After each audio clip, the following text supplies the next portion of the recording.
warahmatullahi wabarakatuh. Alhamdulillahirabbil alamin, wassalatu wassalamu ala asyrofil anbiya wal mursalin wa ala alihi wa ashabihi ajmain. Para pemirsa yang dimuliakan oleh Allah Subhanahu wa taala, alhamdulillah hari ini kita dapat bertemu dalam tayangan singkat ini. Semoga kiranya mendapat berkah insya Allah Subhanahu wa taala. Salawat dan salam kita hadiahkan kepada Rasulullah Muhammad sallallahu alaihi wasallam. Allahumma shalli wa sallim alaihi.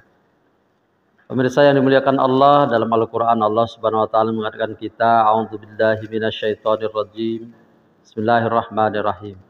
Dzalikal kitabu la raiba fihi hudan lil muttaqin. Shadaqallahul azim. Allah Subhanahu wa taala mengingatkan kita, cukuplah Al-Qur'an sebagai pedoman bagi orang-orang yang ingin menjadi orang takwa, dan tidak satu pun di ayat Al-Quran itu yang diragukan keberadaannya. Hari ini dalam rangka memperingati nuzulul Quran, maka saya akan membahas tentang awal surah Al-Baqarah tersebut. Allah memberikan contoh dalam ayat itu dengan sebutan hudal lil muttaqin. Al-Quran itu petunjuk bagi orang takwa. Ramadan ini membentuk kita menjadi manusia takwa. Seperti apa rupanya orang takwa itu? Dalam ayat Al-Quran Allah mengatakan, Inna akramakum indallahi atqakum. Sungguhnya yang paling mulia di antara kamu adalah orang yang takwa. Kalau begitu semua kita berharap dimuliakan oleh Allah. Menjadi manusia yang mulia di hadapan Allah. Ramadan ini menjadikan kita orang yang takwa. Orang yang menjadi pantas menjadi ahli surga. Perlu kita ingat, Nabi Adam diciptakan di surga, mendapat jodoh di surga, menikah di surga.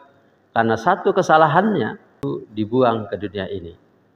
Kita lahir di dunia, besar di dunia, dan kita banyak berbuat dosa di dunia. Tapi kita berharap ingin masuk surga Allah. Bagaimana memantaskan diri untuk dapat masuk surga Allah? Maka Ramadan tempat kita berlatih menjadi orang takwa. Karena ketika kita menjadi orang takwa, maka kita dimuliakan oleh Allah, maka pantaslah kita masuk surganya Allah Subhanahu wa taala.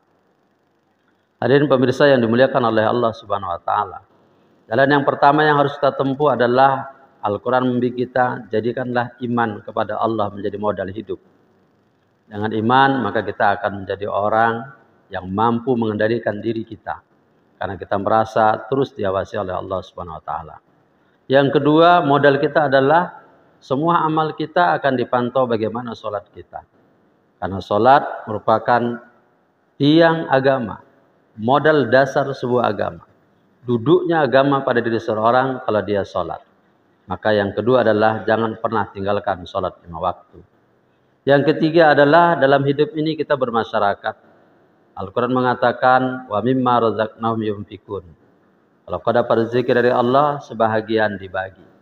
Itu menunjukkan setiap kali kita mendapat rezeki dari Allah, pasti Allah titipkan rezeki orang lain melalui rezeki kita. Maka Allah mengatakan, wa mimma razaqnahum yunfikun. Berinfaklah kita setiap kita mendapat rezeki dari Allah Subhanahu wa taala. Berapa ukurannya? Minimal ukuran zakat 2,5%. Bagus kalau kita mampu, setiap kita mendapat rezeki, kita infakkan sebesar 5%.